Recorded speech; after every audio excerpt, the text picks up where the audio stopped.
Welcome back to Elite Sports Talk. Today is a special day. I have my cousin Bones with me, and we are going to break down free agency for NHL, free agency for NBA. We're going to get into a little bit of some of the stuff that's going on in the NFL. And if we have time, we'll get to some more likelies. And always remember, for Elite Sports Talk content, if you want to listen to the episodes, they are found wherever podcasts can be found, especially on Spotify. When it comes to video, you can watch the full episodes on Rumble or YouTube. And always remember to check out the Elite Sports Substack for really all kinds of cool content. And a lot more is going to be coming with the NFL right around the corner. Before we get into it, Bones, is there anything you wanted to say? No, I just happy to be here with you, and hopefully I can give you some good insight. All right, sounds good. Thank you. We'll start things off on the ice.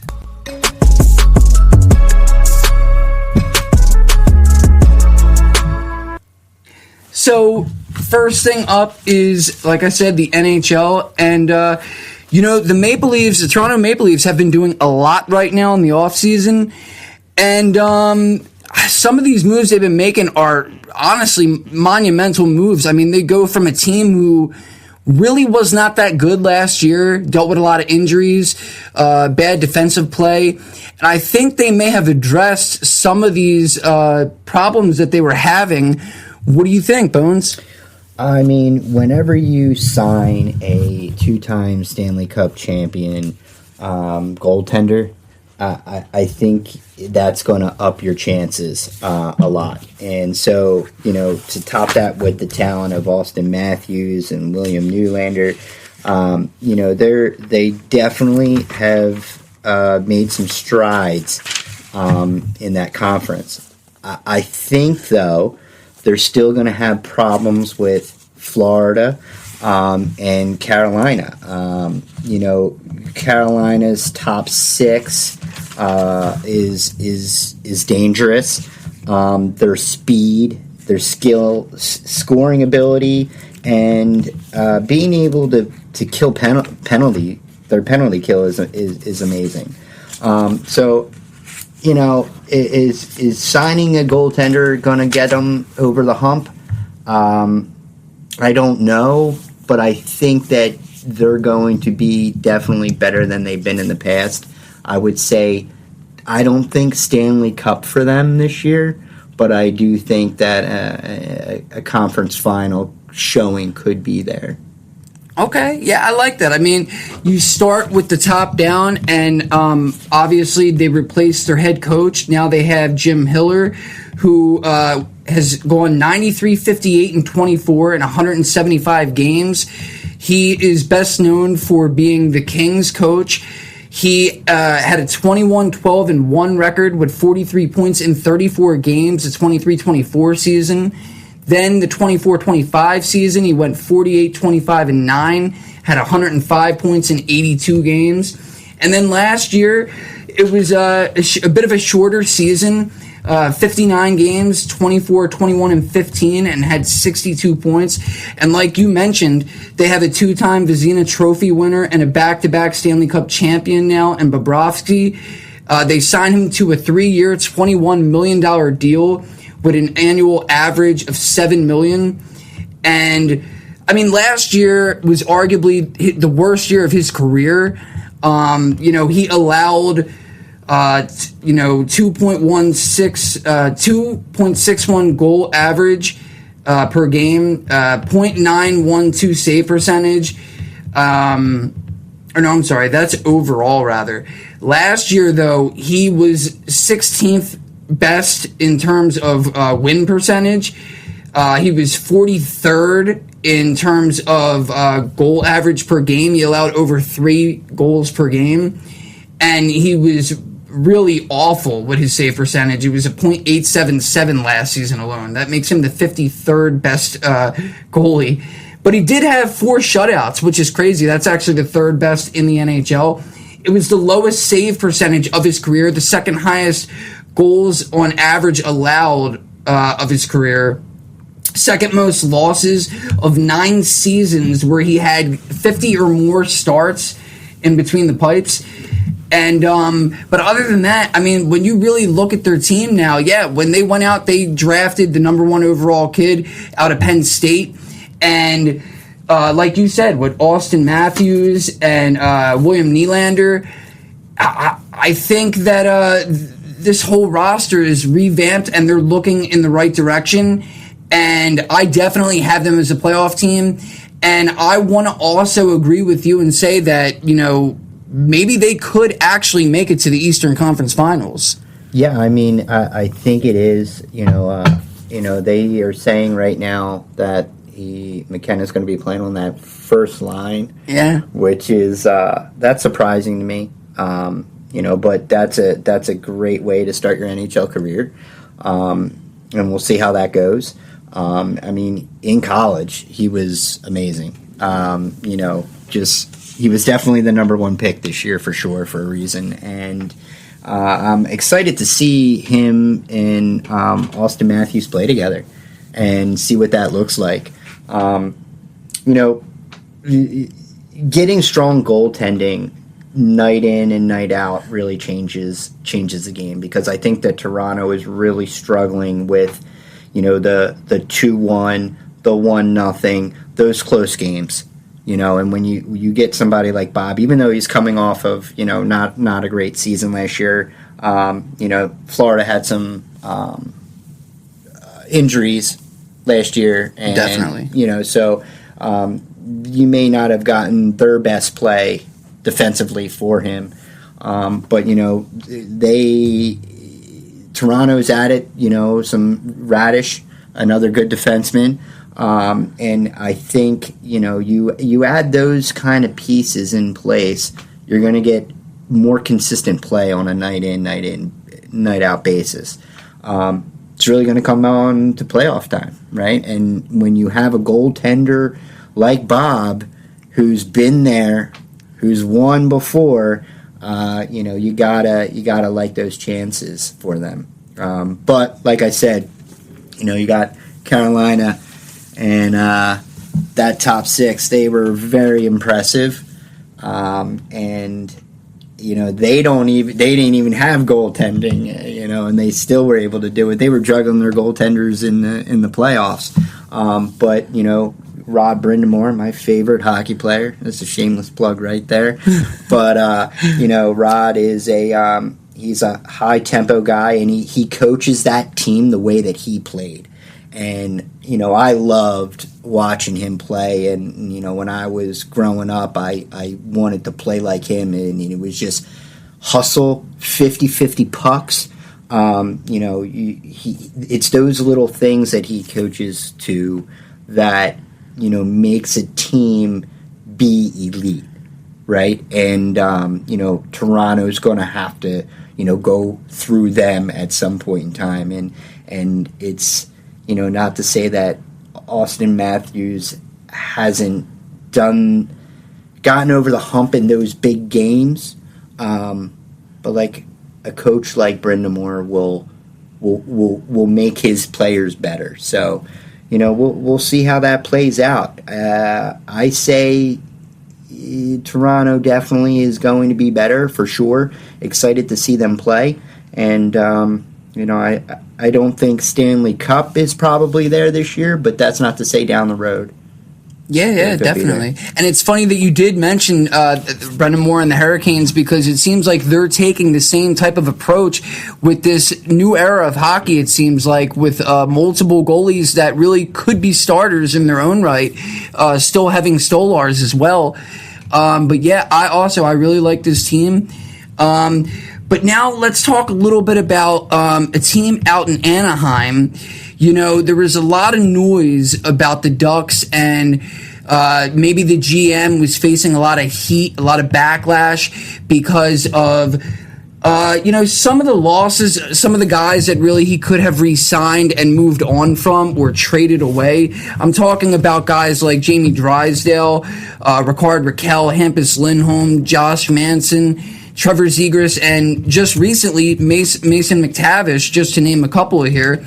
But you know, what almost happened, it did not happen, but, you know, the Philadelphia Flyers actually signed Leo Carlsson, one of the better centers at only 21 years old, to a massive $90 million deal. And, you know, it didn't look good at first for Anaheim, but they ended up matching the offer sheet. I believe that was yesterday. And, you know, so what actually also, you know, I normally say who my favorite teams are. I try to be not biased. Do you want to tell people who your favorite team is when it comes to hockey or any sport, or do you want to remain? I mean, okay. I'm a Flyers guy. And so, what do you think about being that close to almost signing Leo? So I think, you know, obviously, you sign that, you know, top center at what, he's 21 years old. Yeah. I mean, anytime you can make that decision, I'm all for it. I think it would have been amazing to have him here. Yeah, we would have paid a lot for him. But hey, you know, we don't know what he's going to, you know, play out to be. He could be, you know, worth that money in 5 years. So I really like Danny Briere, you know, taking that step and really putting the pressure on the Ducks. And I think Pat Verbeek has to go back and think about what he did there. I mean, if he could have got him for $15 million a year, right, then you jump on that. You jump on that right away. That's a top center. You know, he's going to be the face of your franchise. To make that mistake and not, you know, sign him right away at $15 million, to me is silly. But hey, you know, the Flyers didn't get him, and he stays with the Ducks. And I think maybe, I mean, I don't want to throw it out there, but hey, you know, the whole Cutter Gauthier thing, you know, was Briere like, hey, let's make this offer, and they said they were gonna match anything. So if they're gonna match this, it definitely puts a stranglehold on the cap in years to come. Are they going to be able to sign Cutter? You know, like, is that going to be that is the question? Is that going to be a problem? You know, and what it looks like down the road. You know, we don't know if they're going to lose guys or not. But you know, right now, anytime you can get a 21-year-old, you know, with those kind of stats in his first year, number one center, you got to sign him. Yeah, and you know what I didn't mention, I said it's a $90 million contract, but for people that don't know, that's $18 million a year for a 21-year-old center. And, you know, coming into, before the season started last year, the Minnesota Wild actually made Kirill Kaprizov the top paid player in the league at $17 million. I'm not sure what his age is, but I'm pretty sure he's older than 21. So, you know, this is kind of a big gamble that, like you said, really it was Danny Briere put the pressure on Pat Verbeek to get this done. And because of this, we don't know what kind of fallout may happen. Like you mentioned, Cutter Gauthier, you know, they're going to have to get him re-signed. And with this $90 million deal, it doesn't leave a whole lot of room in the cap space for Anaheim. And but overall, you know, for anybody that wants to say, because I've been seeing a lot of stuff going around that Anaheim should think about firing Pat Verbeek. Well, I just want to let it be known, with all the guys that they have lost, let's run down all this stuff here. Mason McTavish was traded on draft day just a few weeks back to the St. Louis Blues for not one but two first-round draft picks. Then you look at when we also traded Jamie Drysdale, we got a second-round draft pick and Cutter Gauthier. Zegras, we also traded to Philly for Ryan Poehling. Poehling and Gauthier were two of the best players on Anaheim last year and was, you know, largely part of the reason why Anaheim made a playoff run. Then you look at some of these other guys too, like Ricard Raquel. We ended up getting a second round pick for him in 2022. A guy named Tristan Lanoux, who I don't think that he has started, but this year he is projected to be a starter for Anaheim. We also ended up getting a first-round pick for Lindholm. which turned out to be Nathan Gaucher. And he was showing something last year that he could be one of the top centers maybe on Anaheim in the next couple of seasons here. Josh Manson, we ended up getting Drew Hellison for him, who was very good for us at times last year, one of the defensemen. And then we also, for Josh Manson, got a 2023, a second-round pick in goalie Damian Clara, who is the very first Italian-born player from Italy that is, in the NHL. And really, he showed some great things during the Olympics for Team Italy. He in the opening game versus Sweden, he had a .911 save percentage and stopped 46 of 49 shots. So, he's not on the active roster right now, but in the next couple of years, we'll see if we can get him on that NHL level and maybe be, a second decent goalie, backing up Lucas Dostal. And also another thing about Pat Verbeek, he was an assistant for Steve Yzerman with Detroit for 3 years and again for 9 years in Tampa. And he also won a Stanley Cup playing when he was with Dallas in '99. So you got to think the man knows what he's doing. It had been 9 years since Anaheim made the playoffs. Is there anything else that you wanted to mention about that, Bones? Or I will say that I do give Pat Verbeek a lot of credit. He hasn't been afraid to make the unpopular move, right? He traded Seagrass. Like you said, he moved McTavish. And he matched the $90 million offer sheet for Leo Carlsson. So he has a vision of what he wants, right? And what that roster looks like. And if that's what it is, then you got to trust in Verbeek, right?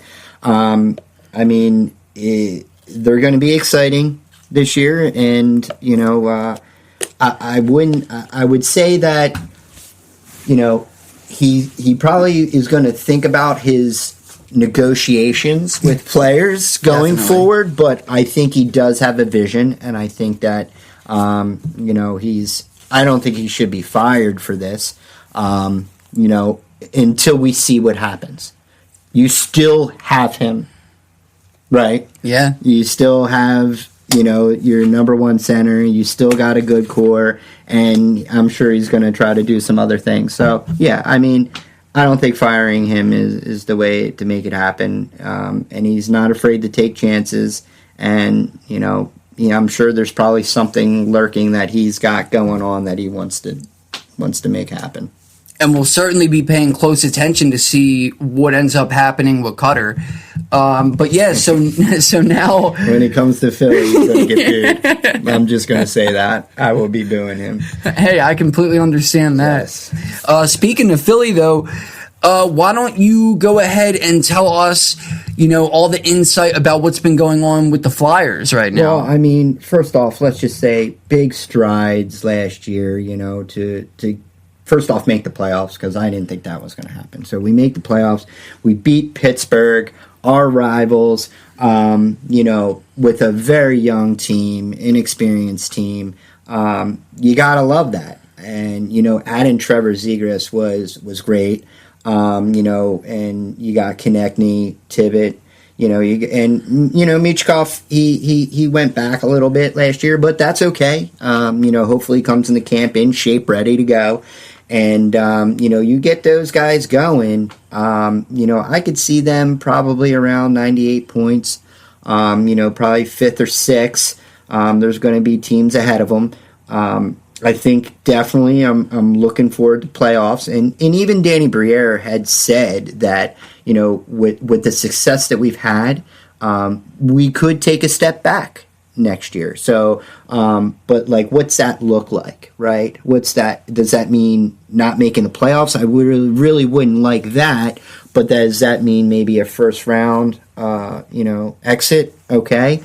But, I think Danny and, Jonesy have a plan, and they're, we need a top center is what we need. We need that, and I'm sure they're going to figure out a way to make it happen. We're not getting Leo.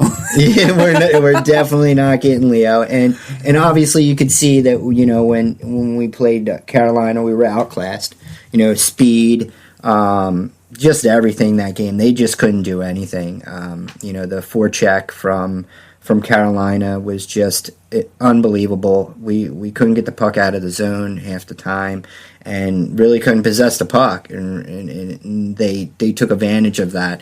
There were times, we had like 5-6 minutes where we looked like we could hang with them, but we were definitely not in that class. So there's definitely work that needs to be done with the Flyers, but I really like where we're going, and I like Vladar in there as our goaltender. I think that they're gonna be decent, and I'm looking for playoffs. I'm looking for what we did last year, right? I'm looking for a second round. That's what my expectations are. I think Danny's probably aren't as high, but they're doing the right things. We finally have with Jonesy and Danny in there, they're doing the right things, and Danny's got making that offer and putting it to the Ducks is not making friends with other GMs out there for sure. Definitely. But that's not what it's about. It's about making your team better. So yeah. I'm excited for them. And yeah, I agree. As we were just talking about the Ducks, it was the first time in 9 seasons that they made the playoffs. With the Flyers, I believe it was the first time in 6 years, I think? It was, yeah. So, and I got to be honest, I also did not think that Philly was going to make the playoffs. I was looking the last 3 weeks of the season, watching what was happening with the wild card positions. There was about 5 teams, I believe, fighting for both of the wild card spots. And Philly avoided the wild card spot and ended up getting second, I believe. So, right. Yeah, the number 2 spot in their division. And, I honestly thought that Pittsburgh was going to beat Philly. But then when I thought about it logically, their team is an older team, obviously, with Malkin and Crosby and Letang and some of the other guys, Ricard Raquel. So when you really think about it, with that younger matchup against Philly and the older guys, which are the best players really still for Pittsburgh, they're getting reduced minutes, and Philly it was a really good matchup for the Flyers.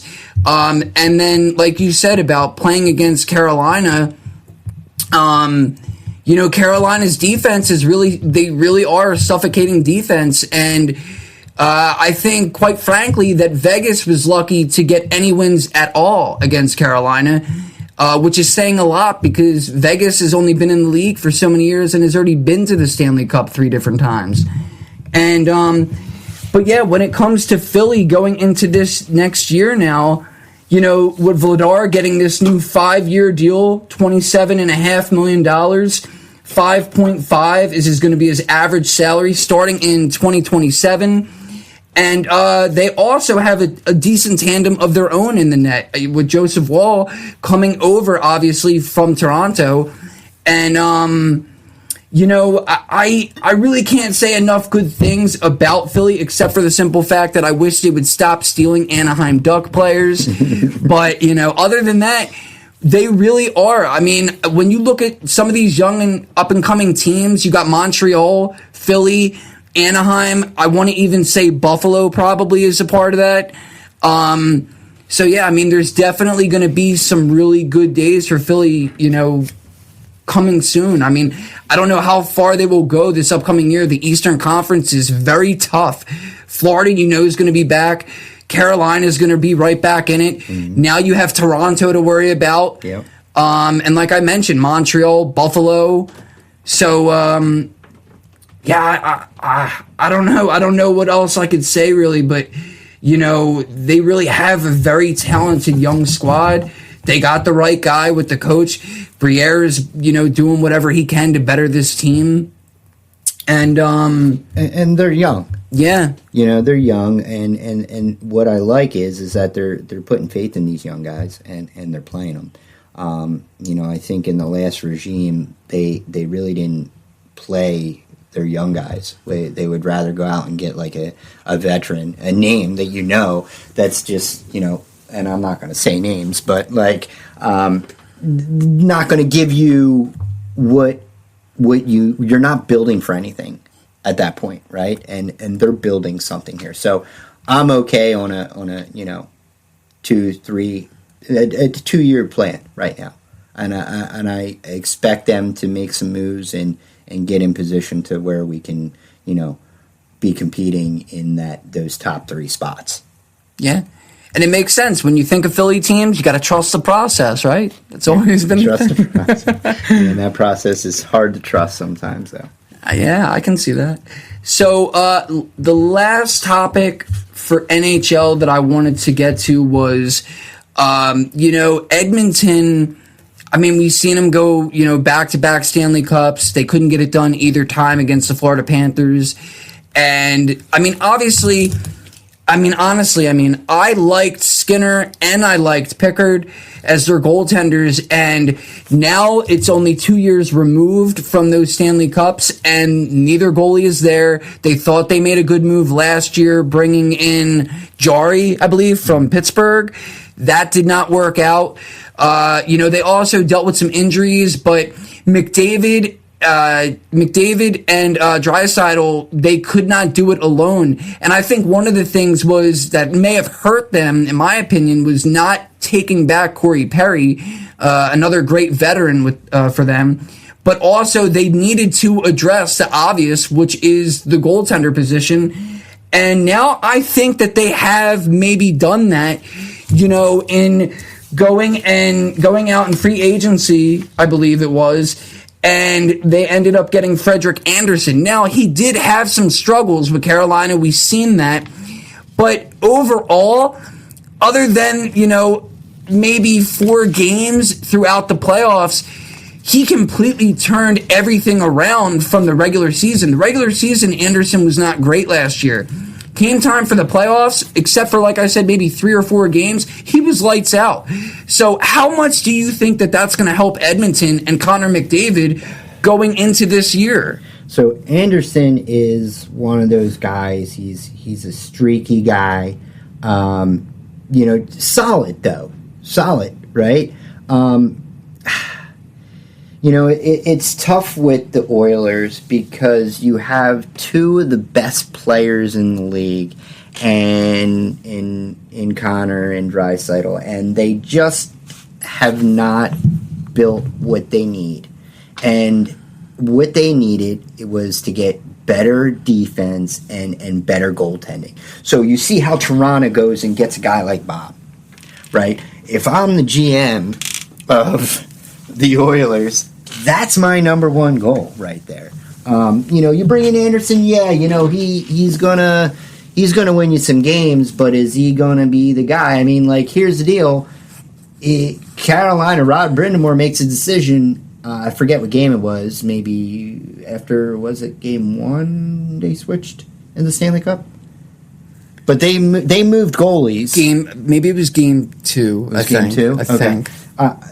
You're changing goalies at that point. Number 1, you gotta, why, right? What are you looking at? You're seeing that the few goals that he let in, Brindamore must have thought they were weak, right? And needed to change something up. Worked well, worked great, and it's a great coaching move. But is that the guy that's going to put the Oilers over the edge? And I don't think that is. I think that Andersen's going to be fine for them, but I think they're going to be in that purgatory where they've been until they really solidify that blue line and get a goalie in there that is going to play every single day. And it's a shame because we're watching, I play ice hockey now, 45 years old, right? Not saying, and I played roller hockey in college, not saying that I'm on any kind of level that they are. But what I'm saying is I've seen a lot of hockey, and just seeing Connor McDavid step on the ice and watch him in warm-ups, he's light years better than anybody out there. His feet are so quick. He's just beyond everybody else. And you can see that.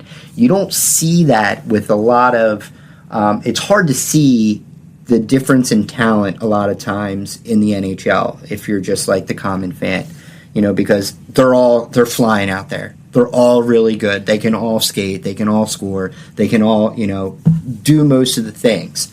But watching him do what he does it's just like years better. And then you add Draisaitl to that, and I feel like there's a lot of wasted talent that's going on right there. And it's a shame because I do like both of those guys. And I would really like to see that team take a step forward. And I still don't think that they're there yet.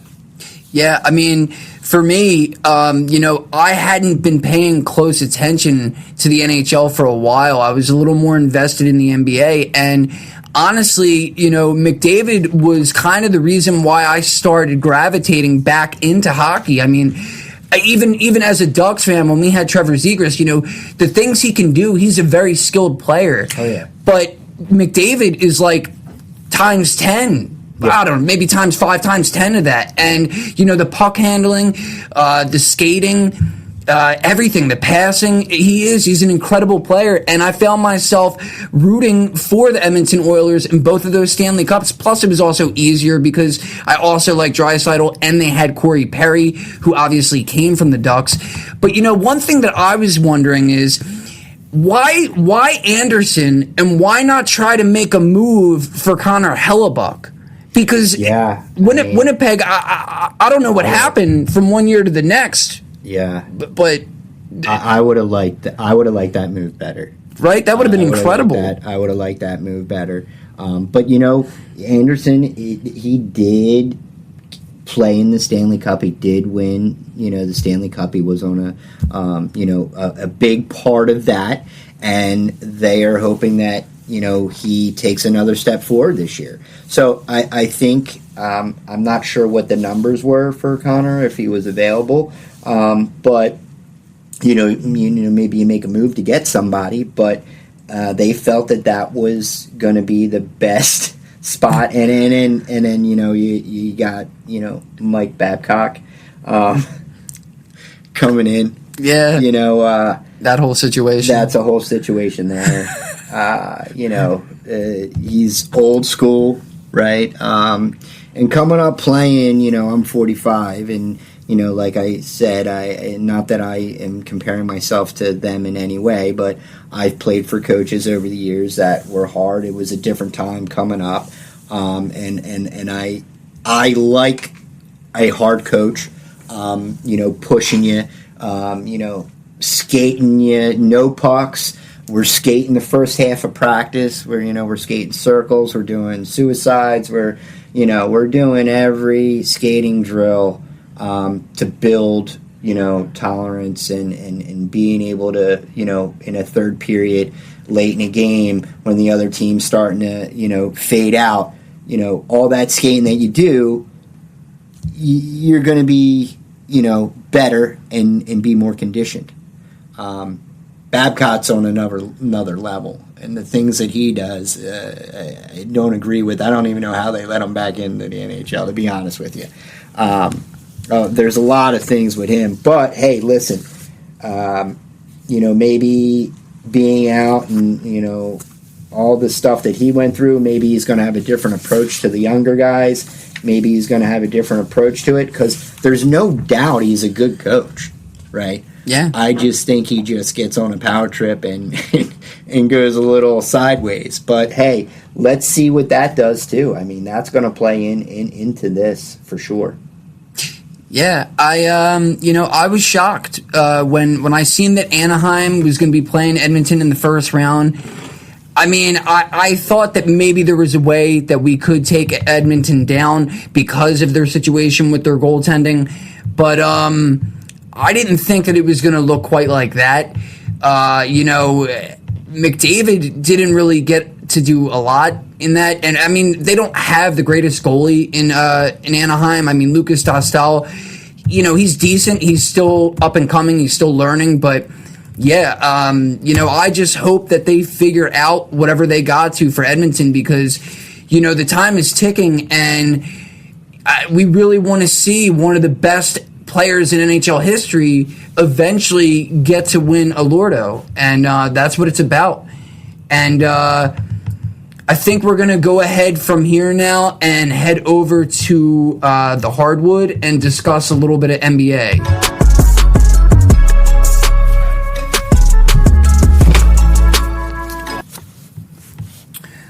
Okay, so, a lot of things have been happening as well with NBA free agency. Some things that maybe we did not expect. Some things that we may have seen coming. Now, if I asked you which team or, which teams in all do you think have made the most surprising moves thus far, what would you say? Because me personally, I seen Kawhi Leonard leaving the Clippers. That looked like, that was going to happen. It had to happen after what they did in the middle of the season and ripping everybody else away from them. I don't know that I seen him going back to Toronto, though.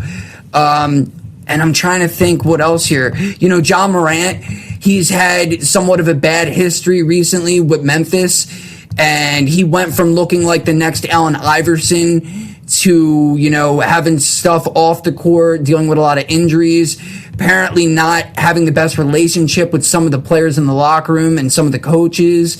That one definitely surprised me to see him go to Portland.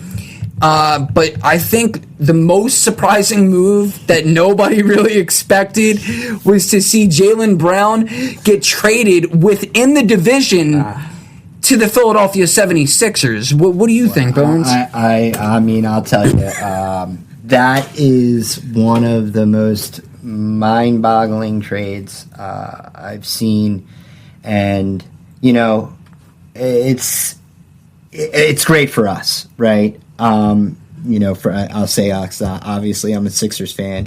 To pair him up with Maxey and Edgecombe, I think is going to be great. And I don't even talk about the big man. And it's not because I'm hating on him, because I'm not.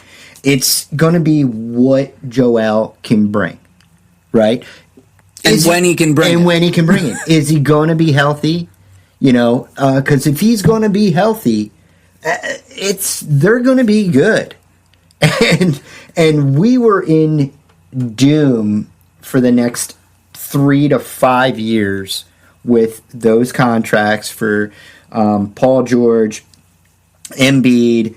We're looking at another season where we're not going to be relevant, right? And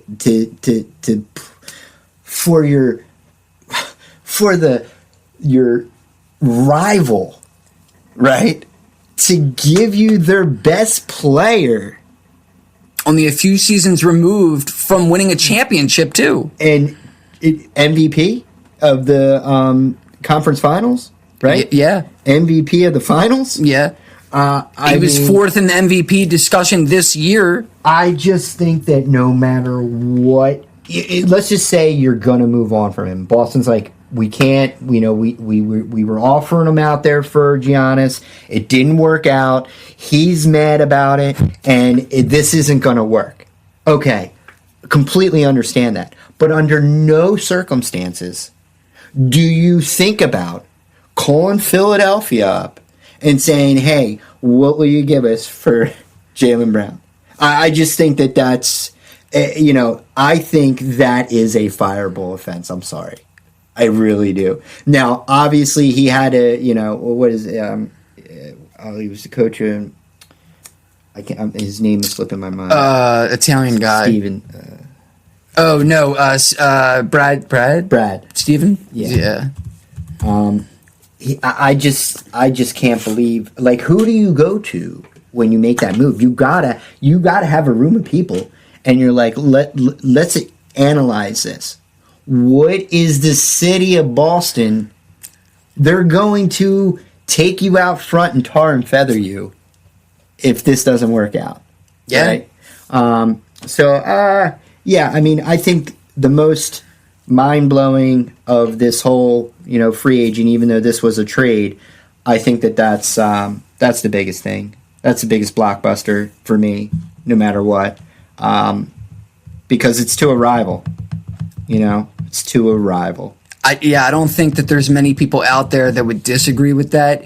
Like I said, I mean, it shocked everybody. I mean, the NBA analysts, insiders, they were saying maybe teams like Portland or Detroit, maybe even Denver got into the discussion at one point. And in all honesty, as a Nuggets fan, I knew that there wasn't real potential behind that because Brad Stevens said that he was looking for 4 first-round draft picks. Did he get it? No, he did not. He got 2, and he got, I don't want to say washed up, but kind of, on a downward slump right now in Paul George.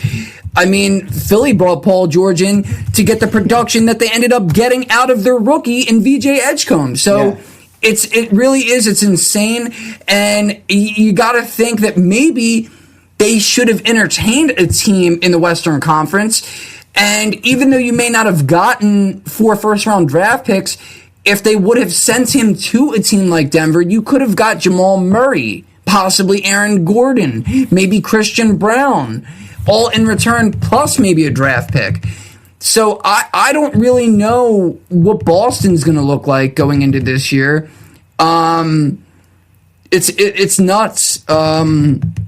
And I mean, I don't really have anything else on that level of the surprise element. Like I said, like Kawhi, I didn't really see him going back. The whole Eastern Conference, really, in my opinion, within the last 3 weeks, I think the Eastern Conference might actually be slightly more dominant now than the Western Conference with all these moves that have happened.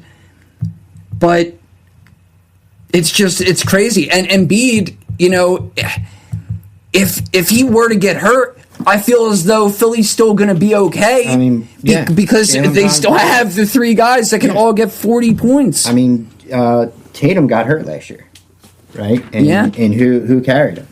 Exactly, Jaylen Brown. He carried him. So, where they got to, right? And Tatum came back, right? But where they got to the playoffs and where they finished was all Jaylen Brown. And then the Sixers beat them and then trade them their best player. Thanks. So we'll take that. And there's I don't think it's going to happen, but let's just say that LeBron does come to Philly. I know he's probably going to go home. I don't know if he's going to go to Miami or not. But it's out there, right? And but if he does come to Philly, this city's going to go crazy, and they're going to be selling out every night, and it's going to be very exciting. And anybody who's complaining about who's going to get the ball and all that other stuff, that I don't think that really matters right now. You just enjoy that. You would have Embiid, LeBron, Jaylen Brown, Maxey, and Edgecombe. That's going to be difficult. As good as the rest of the Eastern Conference is right now, that's going to be difficult for anybody. I mean, even if Embiid only plays, say, 50 games and, say, LeBron wants to take 20 games off, well, we know, that's a given. He's not playing back-to-back. So, he's not gonna play enough games to qualify for anything. I don't think he's played enough games in 3 years now to qualify for MVP or anything like that. So, just take that off the table. And that's fine. That is okay, because I feel that they've built more. They built more of a bench, and that's what they didn't have. They didn't have a bench, and so this city will go crazy if LeBron comes here. I don't think it's going to happen. I think he's going to go home to Cleveland. But let's just say this: he wants to win another championship. Where right now, out of those 3 teams, what team's going to give you the best shot? I mean, the best player, go. You're going to want to go and play with the best player. To me, Jaylen Brown is the best player. And when healthy, I mean, you can really make an argument about Embiid as well. And Maxey. Hey, Maxey's not too bad either, right? So, what are we talking about here? There's a chance that he could come here. Now, LeBron did this to us before in his last go around, right? Where he was like, I may go to Philly. And maybe it was just Philly also saying that we wanted him, right? But I hate that he does this. I just want him to make a decision. Yeah. I mean, his agent, Rich Paul, said at one point, I believe every team had tried to request a meeting with LeBron. I mean... Why not? And, it was crazy to me with Denver, the fact that... they have such a high, they don't have a lot of salary cap room left right now, which you would think that wouldn't really restrict us from getting LeBron, because now at this point, he wants a championship. But, it seems like they're out of the mix. But I often think, him and Jokic, if they would have gotten a chance to play together, the IQ level between those two, it would be like playing, like having Bird and Magic Johnson on the same team.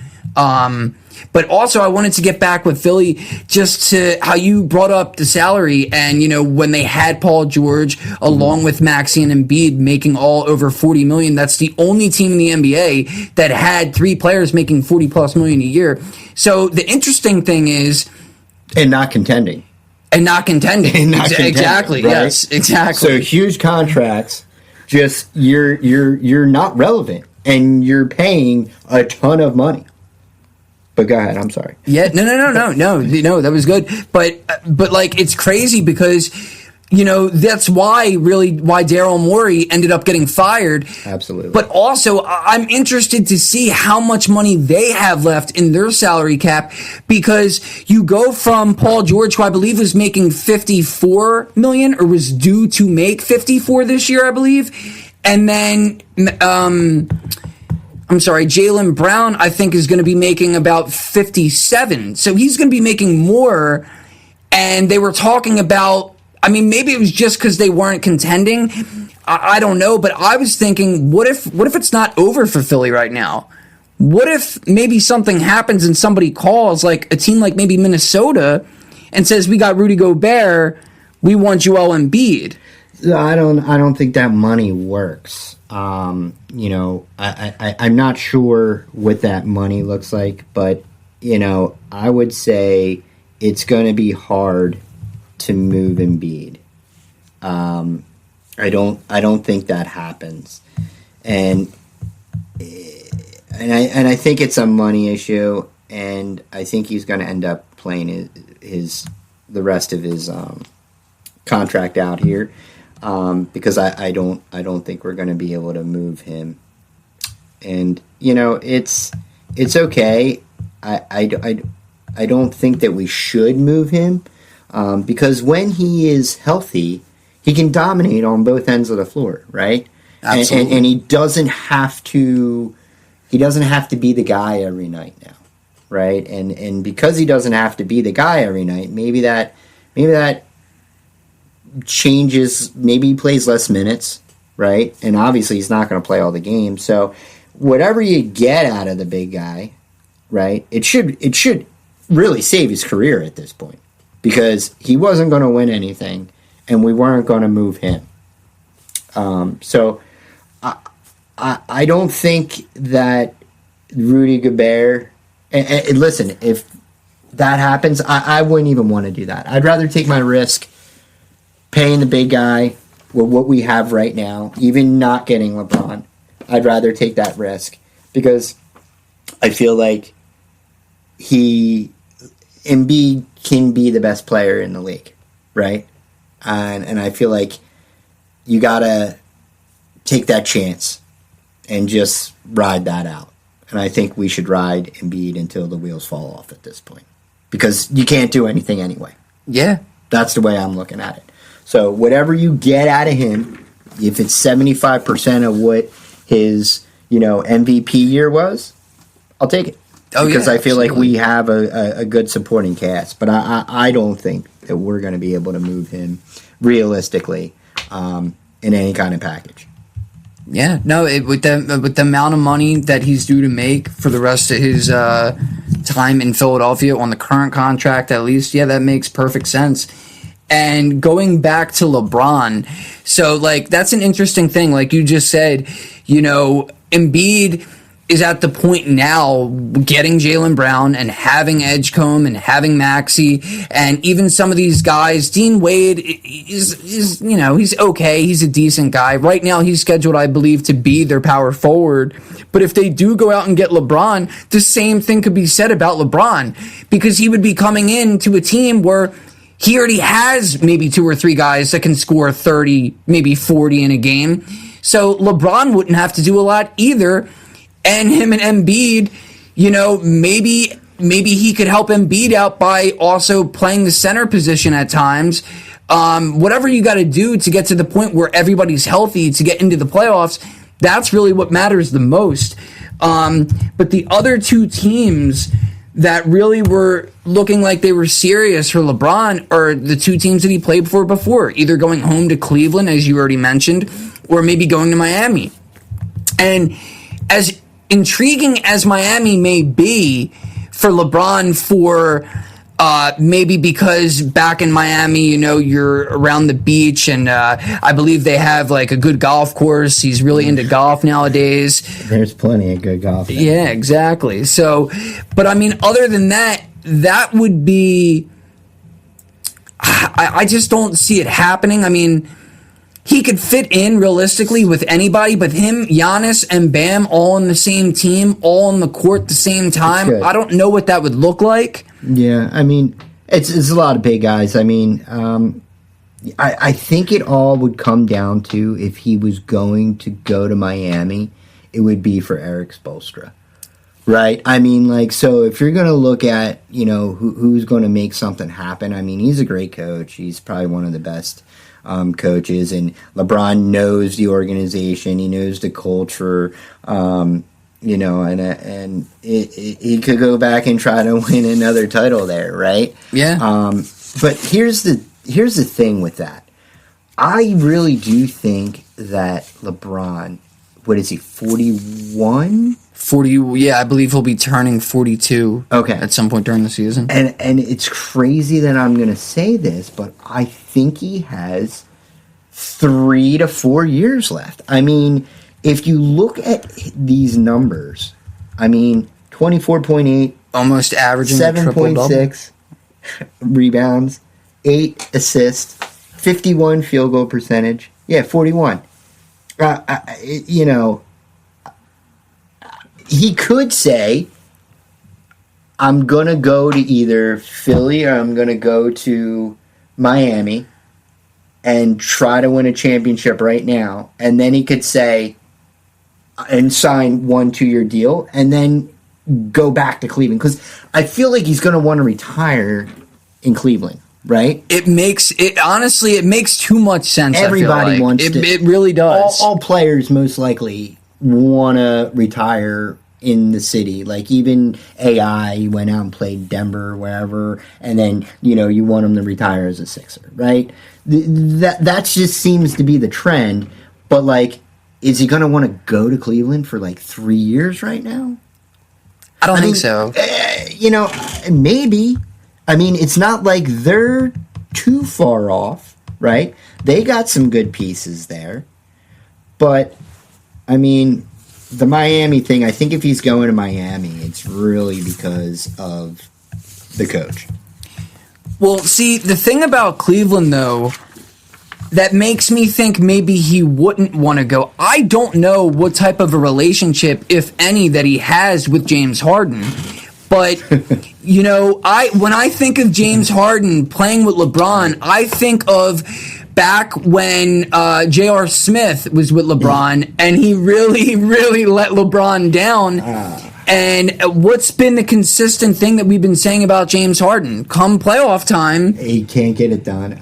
Harden is one of the craziest, he's like I don't even know how to explain it. He's an all-time elite scorer in the regular season. Yeah. And, then when it comes to playoff time, it's like he stubs his toes on himself. He's just a bizarre player, and at times I feel, and watching him on the Sixers, there were times where I felt like his effort was an F. Yeah. Right? And this goes back to, I'm gonna always go back to, me and when I play sports, right, and how I played them, and I played just sport. It didn't matter if I was in the tennis court playing, hockey in the tennis court with friends. It didn't matter if I was in a playoff game. It didn't matter if I was playing baseball, wooden bat league, men's league. I played every game as hard as I could. And, to watch some of these guys, and especially Harden, getting paid all this money, and sometimes his effort was lackluster. I hate seeing that. I hate seeing lackluster from these guys making all this money, lackluster, when us men's leagues guys are going out there and have to get up for work tomorrow, giving it all, not making a dime, maybe going to get hurt, and can't even go to work the next day, right? Give it your all out there. Give it your all. Leave it on the table. And if I'm LeBron, I don't want to go play with Harden. I want to go play with Maxey. I want to go play with Donovan Mitchell. Yeah. Donovan Mitchell. Yeah. I would want to play with him. And I mean, they do have a really good roster other than Harden. They also have Dennis Schroeder, who actually showed, he showed up better in the playoffs than Harden at times, which is why, the coach was getting some grief by the media because they were saying, maybe let's go to one of these hungrier guys like Max Strus or Schroeder. And he said, absolutely not. I have a future Hall of Famer in Dennis and James Harden, rather. It's funny because he might be the only future Hall of Famer to have never have really kept that consistent play level come playoff time. Okay. And the other thing that's really funny that I always think of when I think of Harden, that clip where he goes when he was on the Clippers and he tries to block Kawhi Leonard's shot in the middle of a game. It was regular season, but that's not the point. Yeah. I mean, he's a bizarre dude. He's a very he's a funny guy, but I mean, there's time for jokes and stuff like that, and that's in the off season. Come game time, you got to put your best forth, every time. And if I was LeBron, I don't know that I would really. I get it going home and possibly being able to bring your son with you. And I do agree with what you said, seeing that he's still averaging a triple-double almost at 41 years of age. I think that he wants to stay true to what he told the media just a few years ago, that he wants to play out his dream, which is to be able to play with both Bronny and Bryce. Bryce was a red-shirted for Arizona State, I believe it was, last season. So, I mean, realistically, maybe after this year he could enter the draft. Maybe next year. I don't see him playing 4 years before entering the draft, even if it's because LeBron just wants him to come into the NBA quicker. And one thing about Bryce, he actually, believe it or not, he looks like he's going to have a better career than Bronny. So I think that LeBron definitely wants to see that through. And like you said, who knows? Maybe he'll sign with Miami. Maybe he'll sign with Philly. Wait a couple of years. Maybe wait for Harden to leave Cleveland and then go to Cleveland to end his career with both of his sons. That would be a special thing there. So the last box we got to check here, like I said earlier, the Nuggets, it looked like maybe they were also in the sweepstakes to try and, come up with something to bring LeBron in. I know he's got close relationship with the Kroenkes, the owner of the Denver Nuggets, but it doesn't look like that's going to come true now. So as of right now, the Nuggets, they still haven't addressed the number one thing that's been holding them back, which is bringing in a viable backup to Nikola Jokic.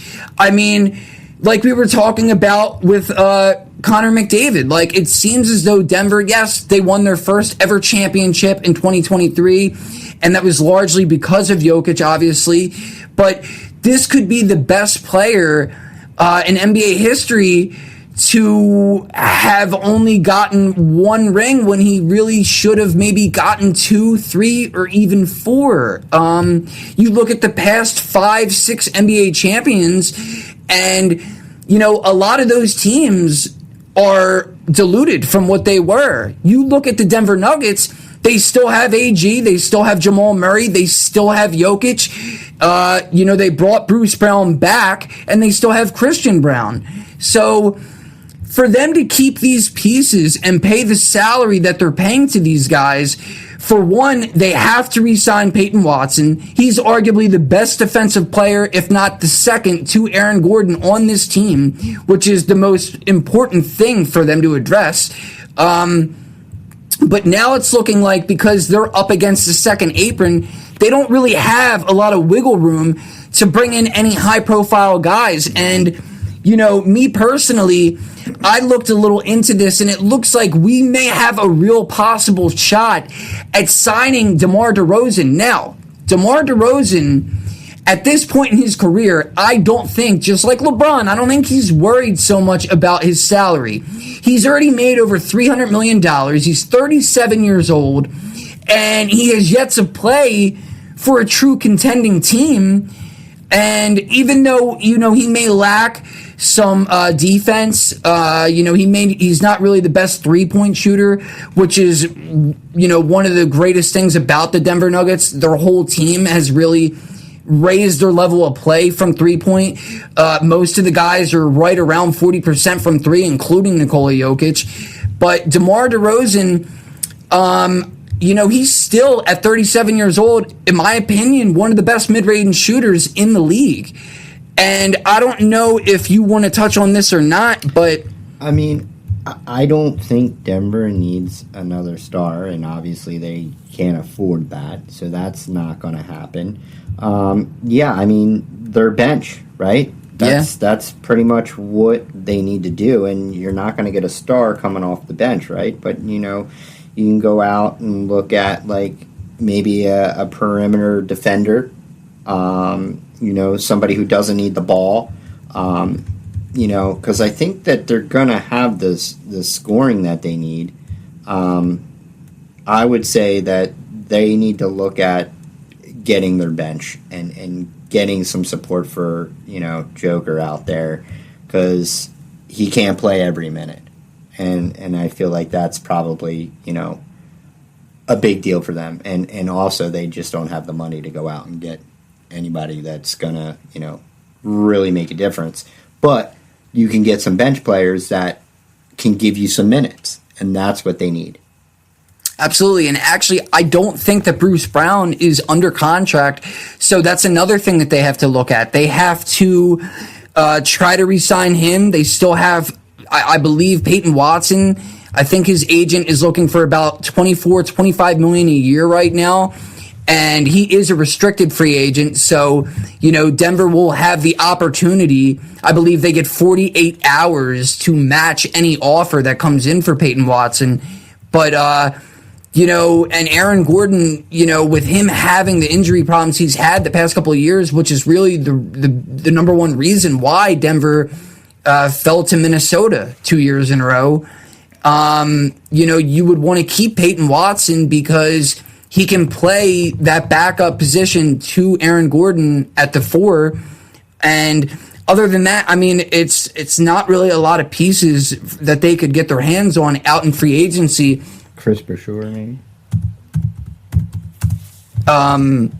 Yeah, so, like I said, DeMar DeRozan makes sense because maybe he can help, coming off the bench, but in terms of defense, like you said, that's not really going to help address the defense. But, Valanciunas, I was sure that Valanciunas was not going to come back, and that's exactly what happened. He looked like the best possible fit to play the same type of, have the same type of skill sets as a Nikola Jokic. It did not work out. So from here, I'm not really sure where they go because did get a decent rookie and Trevon Brazile who came from Arkansas. So, but it looks like they're going to have him at the 4. But the backup right now is going to be Aaron Gordon for Jokic. And that's not going to be sustainable because, again, with all these soft tissue injuries, he's going to need to reduce his minutes as well. And Zeke Naji, it looks like he could be on his way out if somebody makes some kind of offer for him. But yeah, other than that, I don't really know what else Denver would do. I just think their best option in terms of scoring would be DeRozan.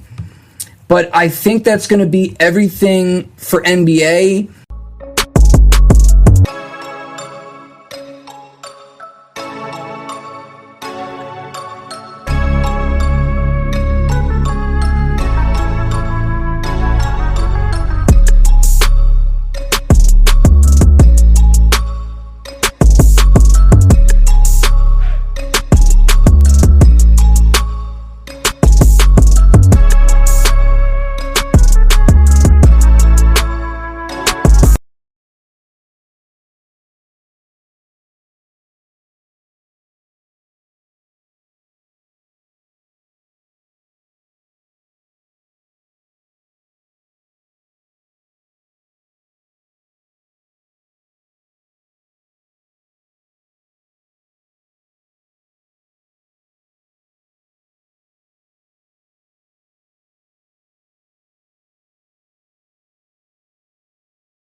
I'm forgetting his name here.